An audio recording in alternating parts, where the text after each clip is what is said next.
Everyone, welcome back to my YouTube channel. അപ്പം നമ്മുടെ പുതിയൊരു വീഡിയോയിലേക്ക് എല്ലാവർക്കും സ്വാഗതം. അങ്ങനെ ഇന്നത്തെ നമ്മുടെ എപ്പിസോഡിൽ വന്നിട്ട് നമ്മുടെ പള്ളി പെരുന്നാളാണ്. 2026 ആദ്യത്തെ സെലിബ്രേഷൻ ആണിത്. അങ്ങനെ പള്ളിക്കൂടൊക്കെ ആയിട്ടുള്ളൊരു ബന്ധം നമുക്ക് കുട്ടിക്കാലം മുതലേ ഇല്ല. എസ്പെഷ്യലി കല്യാണമൊക്കെ കഴിഞ്ഞ് പോകുമ്പോഴാണ് ആ ബന്ധത്തിന്റെ ഒരു ആഴവും അടുപ്പമൊക്കെ നമ്മൾ ശരിക്കും മനസ്സിലാക്കുന്നത്. അങ്ങനെ ഇത്തവണത്തെ ജാനുവരി 2026 സെന്റ് ജെയിംസ് പള്ളിയിലെ തിരുനാൾ ആഘോഷങ്ങളാണ് നിങ്ങൾ കണ്ടുകൊണ്ടിരിക്കുന്നത്. അത്യാവശ്യം ആളുകൾ കൂടുതലായിട്ടുള്ളൊരു ഇടവക ആയതുകൊണ്ട് തന്നെ എല്ലാ വർഷവും ഒരേ ദിക്കിലേക്കല്ല നമ്മൾ പ്രദക്ഷിണം വെക്കുക. അങ്ങനെ റൊട്ടേഷന്റെ ഭാഗമായിട്ട് ഇത്തവണ പ്രദക്ഷിണം വരുന്നത് ചേരാനല്ലൂർ കച്ചേരിപ്പടി പോലീസ് സ്റ്റേഷന്റെ ഭാഗത്തേക്കാണ്. അതായത് നമ്മുടെയൊക്കെ വീടിന്റെ പരിസരത്ത് കൂടിയാണ്. അങ്ങനെ പുണ്യാളിന് ഇത്തവണ നമ്മളെ കാണാനായിട്ട് ഇങ്ങോട്ട് വന്നേക്കാണ്. അങ്ങനെ പ്രദക്ഷിണത്തിന്റെ ഭാഗമായിട്ട് റോഡിന്റെ ഇരുവശങ്ങളിലും ഓരോ ഡെക്കറേഷൻസും ടാബ്ലോസും ഒക്കെ ചെയ്തിട്ടുണ്ട്. പ്രദക്ഷിണത്തിന് നല്ല രീതിക്ക് ആളുണ്ടായിരുന്നു. ആദ്യം നമ്മൾ കുറച്ച് ഷൂട്ട് ചെയ്യാനായിട്ട് നമ്മുടെ ആ ഒരു പരിസരത്ത് നിന്നായിരുന്നു. പിന്നെ അതിനുശേഷം നമ്മൾ രൂപത്തിന്റെ പുറകെ പ്രദക്ഷിണത്തിൽ പങ്കെടുത്തു. ഈ ഒരു യാത്രയിൽ ഏറ്റവും മനോഹരമായി തോന്നിയത് ഈ ഒരു ആഘോഷത്തിൽ നമ്മൾ മാത്രമല്ല അന്യമതസ്ഥരും ഒക്കെ പങ്കെടുക്കുന്നുണ്ട്. കാണുന്നത് നമ്മളുടെ വിഷ്ണുപുരത്തുള്ള ക്ഷേത്രമാണ്. അവിടെയും നമ്മുടെ പുണ്യാളനെ എതിരേൽക്കാനായിട്ട് നിറപറയും ദീപങ്ങളും ഒക്കെ ഒരുക്കിയിരുന്നു. അങ്ങനെ വർഷത്തിലൊരിക്കലുള്ള നാട് ചുറ്റലൊക്കെ കഴിഞ്ഞത് ആ പുണ്യാളൻ പതിയെ പള്ളിയിലേക്ക് കയറുകയാണ്. കൊടി കയറുന്ന അന്ന് മുതൽ പെരുന്നാളാണെങ്കിൽ പോലും പ്രദക്ഷിണത്തിന്റെ രാത്രിയാണ് ശരിക്കും പെരുന്നാളൊന്ന് കൊഴുക്കുന്നതെന്ന് എനിക്ക് തോന്നിയിട്ടുണ്ട്. പള്ളിക്കകത്തുള്ള ഡെക്കറേഷൻസും പുറത്തുള്ള ഡെക്കറേഷൻസ് ഒക്കെ അടിപൊളിയായിരുന്നു. മാത്രമല്ല പള്ളി കയറിൽ സ്ഥിരം പാടുന്നവരല്ലാതെ പാടാൻ ആഗ്രഹമുള്ള എല്ലാവർക്കും പാടാൻ സാധിക്കണം എന്നുള്ള ഐഡിയയിലാണ് 43 പേരുടെ ഒരു കൊയർ സെറ്റ് ചെയ്തത്. അങ്ങനെ നമ്മുടെ കപ്പ്യാരായിട്ടുള്ള പ്രിൻസ് ഏട്ടനും വികാരി അച്ഛനും ഒക്കെ നമ്മുടെ പള്ളിയിലേക്ക് പ്രദക്ഷിണം തിരിച്ചു കയറുന്നത് നോക്കി നിൽക്കുകയാണ്. നാടൊക്കെ നടന്നു കണ്ട് പുണ്യാളം തിരിച്ച് പള്ളിയിലേക്ക് കയറുന്നത് ഒരു കാഴ്ച തന്നെയാണ്.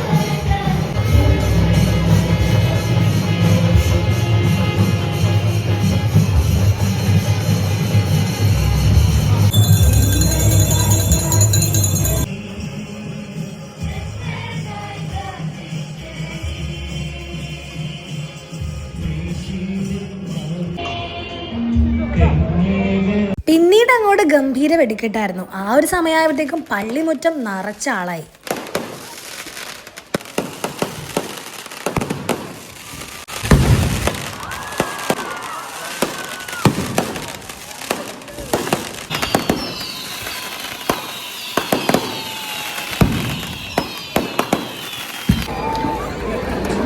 അങ്ങനെ വെടിക്കെട്ടിന്റെ ആഘോഷം കഴിഞ്ഞു. ഇനിയുള്ളത് ചിങ്കാരിമേളവും ബാൻഡ് മേളവുമാണ്.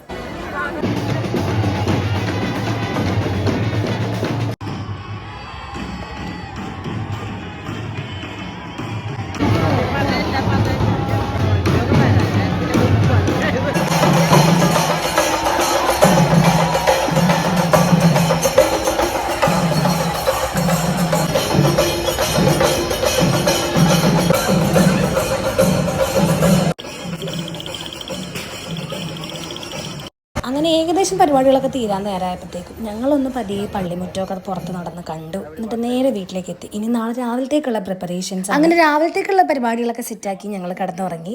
ഇത്തവണ നമ്മൾ രാവിലത്തെ കുർബാനയ്ക്കാണ് പോകുന്നത്. കാരണം ഒരു 11 മണിക്കാണ് നമുക്ക് ആഘോഷപരമായിട്ടുള്ള ദിവ്യബലി. ആ സമയത്ത് എനിക്കൊരു ക്ലാസ് ഉണ്ട്. അപ്പോൾ അത് അറ്റൻഡ് ചെയ്യണം. അത് മിസ്സാക്കാൻ പറ്റാത്തതുകൊണ്ട് രാവിലെയാണ് നമ്മൾ കുർബാനയ്ക്ക് പോകുന്നത്. കസിൻസിനെ നമ്മൾ ഇത്തവണ കാര്യമായിട്ട് ക്ഷണിച്ചിട്ടില്ല. കാരണം അമ്മമ്മ മരിച്ച് ഏകദേശം 1 വർഷം ആവുന്നേ ഉള്ളൂ. അപ്പോൾ അതുകൊണ്ട് നമ്മൾ മൊത്തത്തിൽ സെലിബ്രേഷൻസ് ഒക്കെ ഒന്ന് ചവിട്ടി പിടിച്ചേക്കുവാണ്. അങ്ങനെ രാവിലെ 6 മണിക്കുള്ള കുർബാനയ്ക്ക് 5:45 ആയപ്പോഴത്തേക്കും ഞങ്ങൾ റെഡിയായി ഇതാ വീട്ടിൽ നിന്ന് ഇറങ്ങുവാണ്.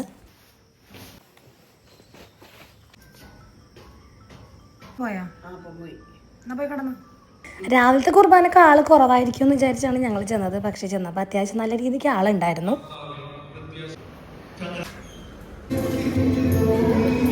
അങ്ങനെ സമാധാനപരമായിട്ട് കുർബാനയൊക്കെ കഴിഞ്ഞ് നേരെ വീട്ടിലേക്ക് വന്നു. ഇന്ന് നമ്മൾ രാവിലത്തെ പ്രിപ്പറേഷൻസ് ഒക്കെ സ്റ്റാർട്ട് ചെയ്യാൻ പോവാണ്.